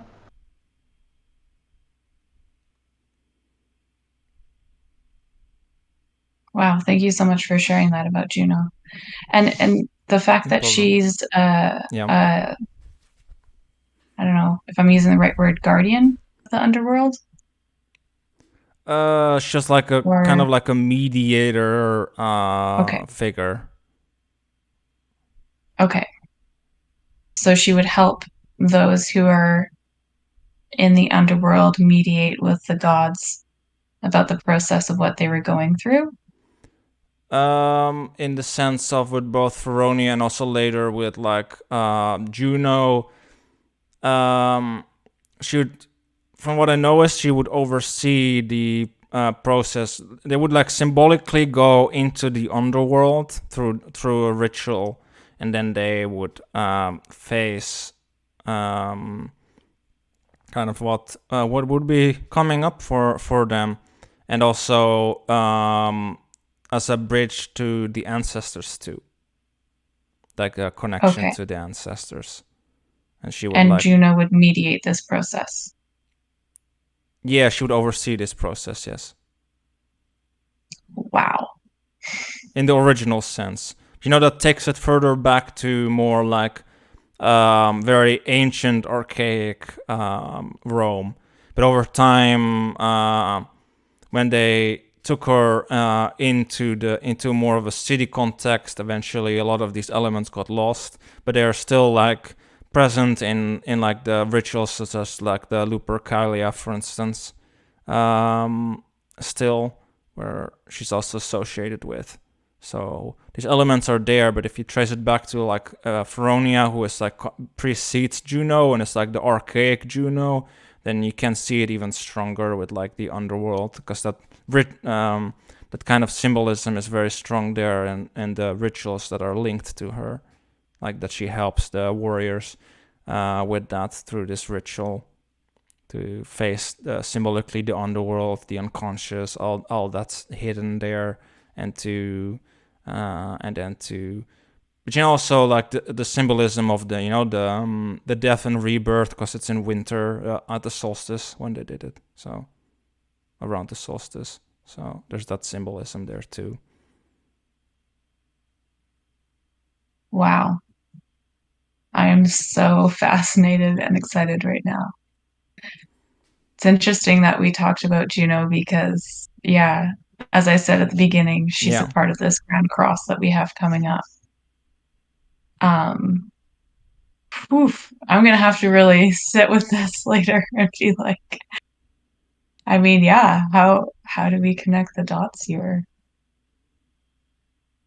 Because there's what does this have to do with? I'm just drawing one sort of thread of the web here. Yeah. But in Medusa's story, when she was beheaded and her 2 sons sprung forth, one of them, who I forget the name, Basti will say, you said that he was something to do with the underworld. Creosaur, yes, that's a boar. And he went in the story back to the underworld. Okay. And then Pegasus, the winged horse, flew high. Yes. Flew up. Yeah, flew up towards Mount Olympus. Okay. So there we have, again, this symbolism of duality, the symbolism of above and below, the symbolism of what can be out in the open conscious versus what can be hidden in the subconscious. And Juno being a mediator of that underworld process.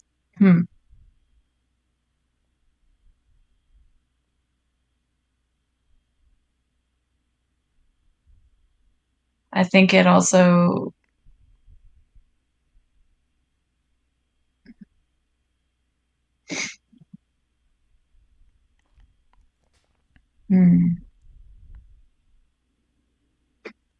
makes me think of like how shamans do that too, like they can help with journeying to the underworld, or also like the original shamans were women, right, too, so kind of makes sense that the feminine goddess would be linked to that process of shadow work, I guess we could say in a modern terminology. Yeah, but also like shamans that I know from Asia, they work with like what they call a spirit spouse, like a feminine spirit that's kind of a mediator and kind of like helps them in that process too. So it's like a kind of a universal symbol. Yeah, well, I guess for like masculine shamans, it would be a feminine guide, and maybe for female, then a male guide. Yeah, like you can see that with Cybele, with the priestesses, they would have like Attis as the guide instead. So it would be a male guide, but there's always this guiding figure present, and in the case of these warriors, there were like a bunch of dudes. So yeah, the goddess played this role for them, and it was an important role because the deity, the male deity, the thunder deity was associated with it. Presided on the top of the mountain, where at the bottom of the mountain there was a temple and grove dedicated to her. And they would then go from there, from the temple to the mountain, and then on the mountain they would do the ritual. But both of them were like important parts of it. So it was not just either the masculine or the feminine, but both played an important role in it. But she guided in that process. She would oversee that process linked to the underworld. Yeah, so it's like about bringing those opposites together. Very much.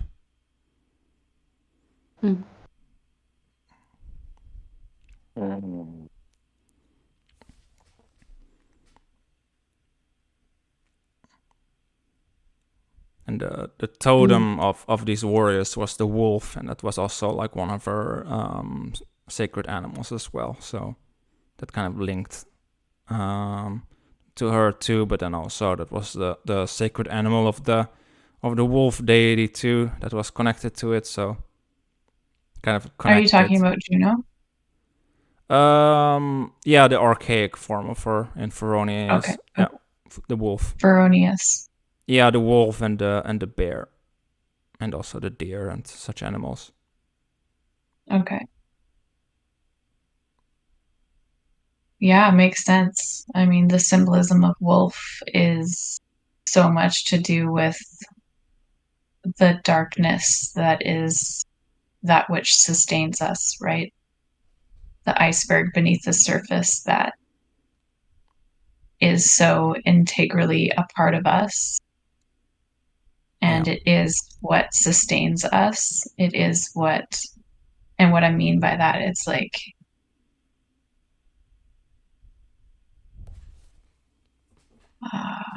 I guess the most simplest way to describe it would be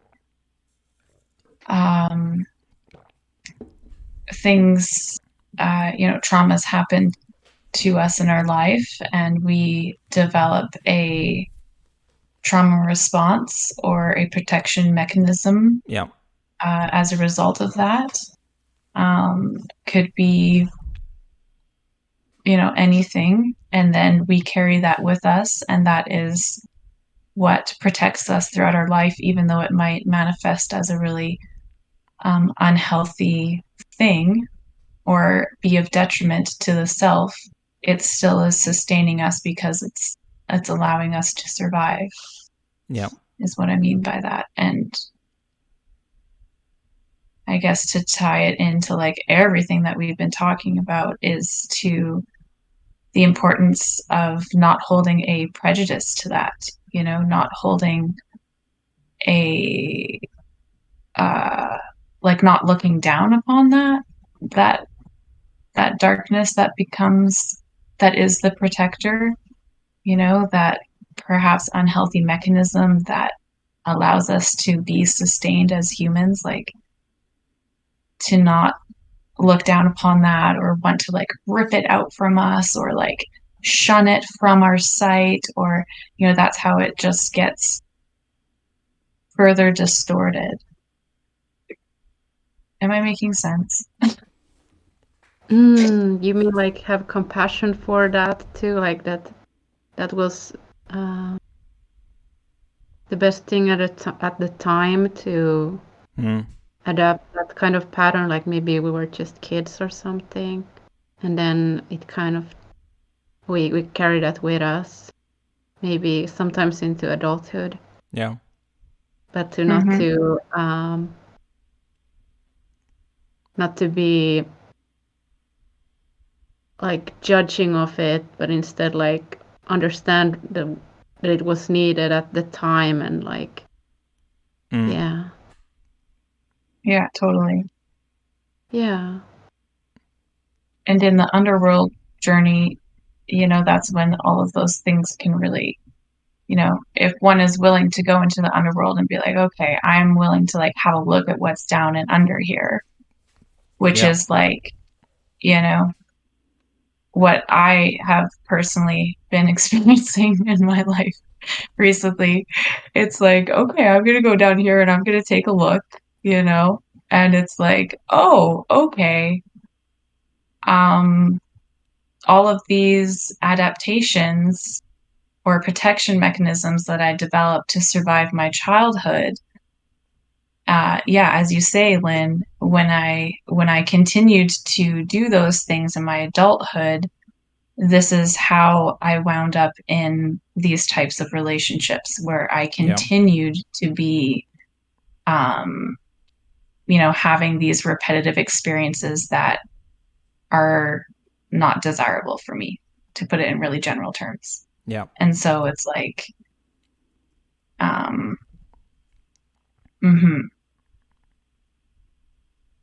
really important to have somebody like, I always forget her name, the ancient Juno. Can you say it again?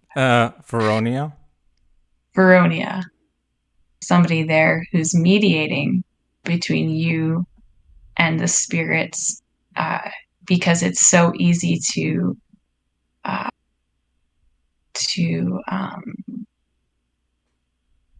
when one is in the underworld to get really confused and self-blame and self-criticize and be kind of losing the plot a bit and missing the point a bit, right? It can get very messy.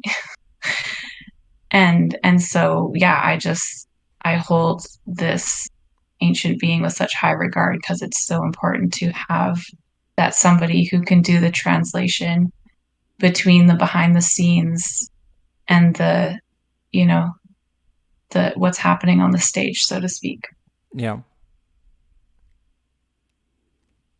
Like how the subconscious is manifesting the reality of one's life. Yeah.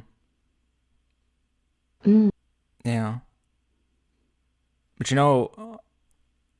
I just had this thought also like occur now, like I had not thought of it in that way before, but if you look at the ritual regarding Feronia, it connecting to in connection to the underworld and kind of like this overseeing, guiding like presence that she had there with these when these warriors coming back in the winter and doing this annual ritual.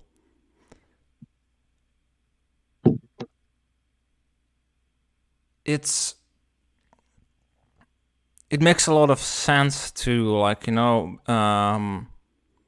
because she also was the figure that gave civil rights to people as well, and was also the figure that made one part of the tribe, part of the whole community to oversee this kind of ritual as well, because it's important to for I guess for these warriors to heal from what they went through, and to go through such a ritual before they can be reintegrated into the tribe itself.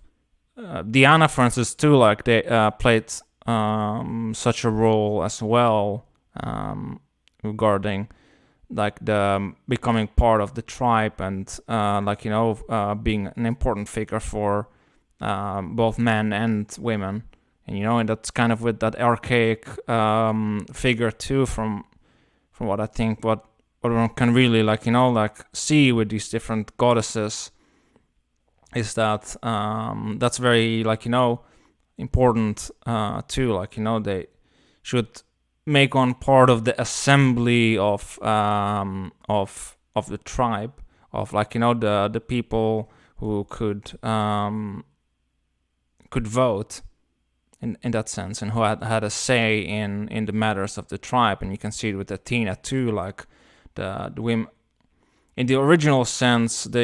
She would with women as well, once they would go through the rituals with with the Orctea, they would that's connected to Artemis, they would fall under the domain of Athena, and then they would have they would have a say in the matters of the tribe. And that's more in an archaic sense, but with this goddess figure, that's with both the masculine and the feminine, it's it was very important guarding that. And yeah, it just makes sense regarding that kind of healing process, that she would oversee that, because you wouldn't want warriors with I guess you could call it PTSD to be just be brought back into the community, because it's not good for the community, but it's also not good for the warriors who returned too. So I'm kind of feeling it's getting into Chiron Aries kind of themes. Yeah, it is. But there with the North Node. Yeah.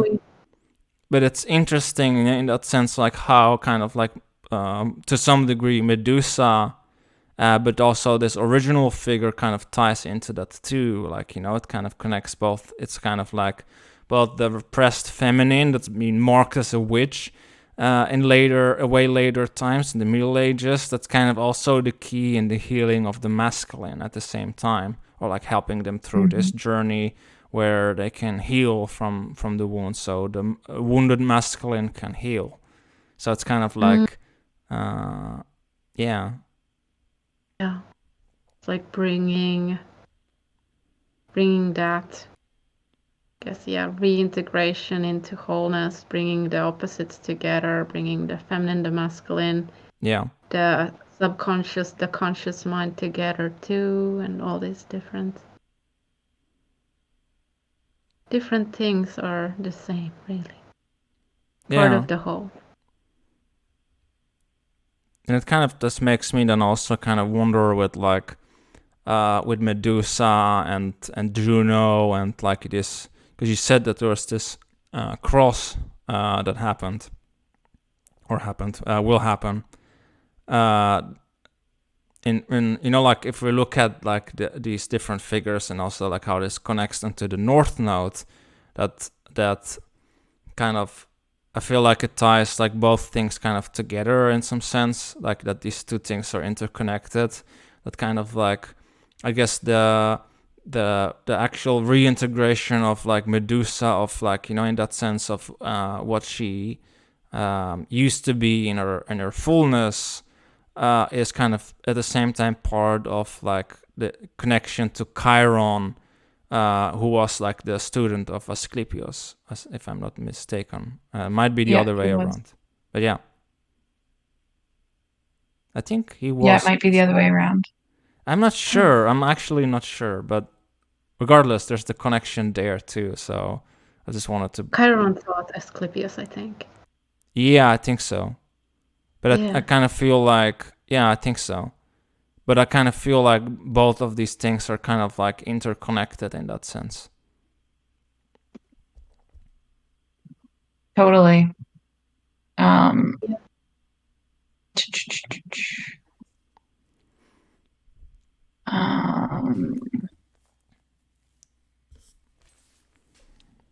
Asclepius was given to the centaur Chiron, who raised him and taught him medicine and the healing arts. Yeah.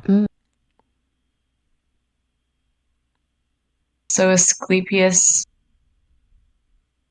Oh, so Chiron raised Asclepius and taught him medicine and the healing arts. Yeah. Is how I would read that then. Okay. Okay, so it's done, Chiron. But I do feel like there's still that connection there with the warriors and with... And like, yeah. Yeah. And that kind of in a weird way, if we look at the culture, like how kind of like, I guess in that sense, like reclaiming like that original sense of the feminine and bringing that back, and like, you know, to undo these distortions of the feminine at the same time leads to the healing of the wounded masculine. Yeah, totally. Totally. And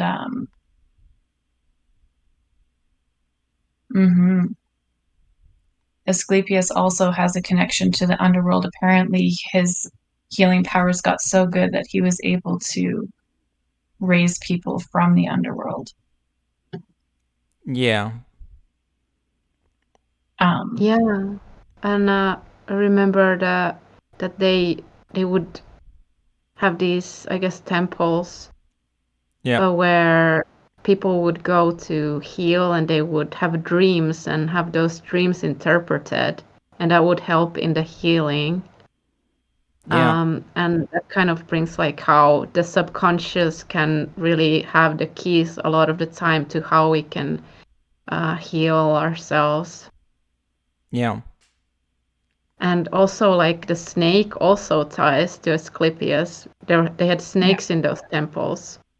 True. And that kind of ties it then to Medusa's snake hair, and he had the symbol, like a staff with a snake slithering on it. What was it called again? Rod of Asclepius, it is called. It's not. Yeah, it's not the caduceus, because that's Hermes' symbol.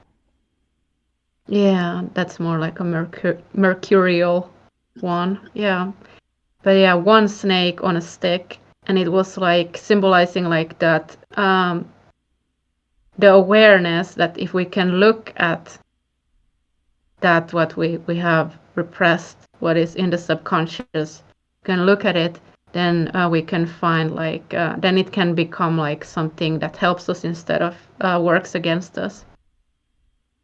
Yeah, Myron talked about it too earlier. Yeah, it's so true. that protective guardian, and to hear you say that Gorgons were the guardians of the underworld, it's like, yeah, okay. So that super ugly thing that has served as this protective mechanism, has the power to, as Lynn said, become like, the Asclepius rod with the snake, which is like a super potent healing transformational journey of that thing then becoming transformed into a really helpful, healthy expression. Yeah. That serves life. Mm-hmm. Yeah, which ties it also back into that original like dualism that was in that original like Stone Age figure too, where like the withholding, the taking, but also the giving. And that's part of it, and that's part of the unconscious too, from a Jungian lens. That kind of like the unconscious having that like dual nature. But yeah, awareness is key in it, in that sense of transformation. But that also requires one to be willing to undergo that transformation.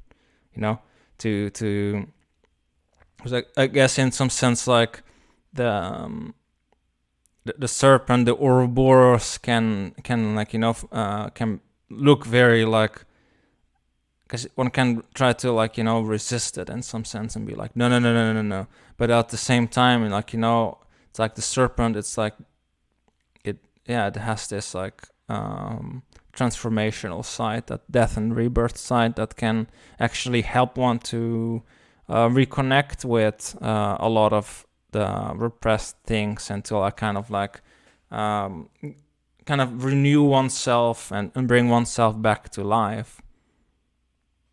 In a way, it's about releasing too. Like you can't keep carrying everything. You need to, like, if you keep resisting and looking at it and releasing it, that can like kind of keep one stuck. Yeah. But if we can do that in supporting ourselves, and with sometimes external support too, then we can help in moving forward in our lives. Then it's like that's kind of what life's about, like about experiencing different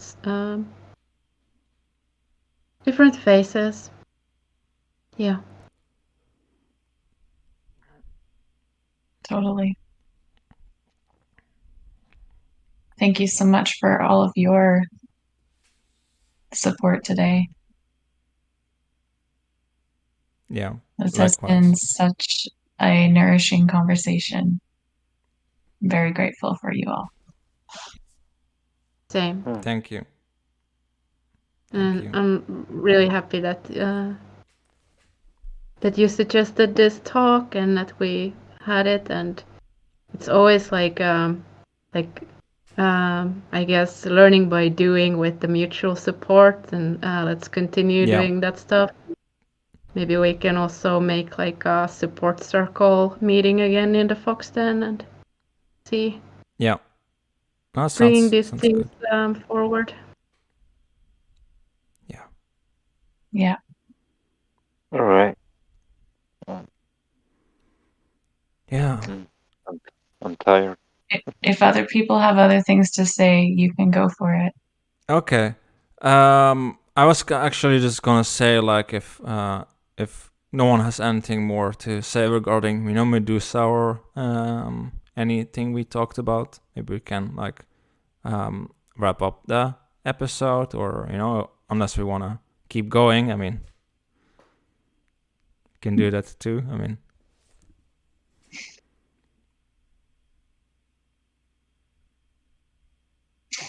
I feel complete. Me too. Maybe we can have a different talk another time. Yeah, sounds about right. Great. Okay. Okay. Yeah. But yeah, with that said, I think gonna head and end the recording, and I want to just thank you all for being here, for everyone who's been listening to this fascinating talk, and thank you all, and I hope to see you all next time.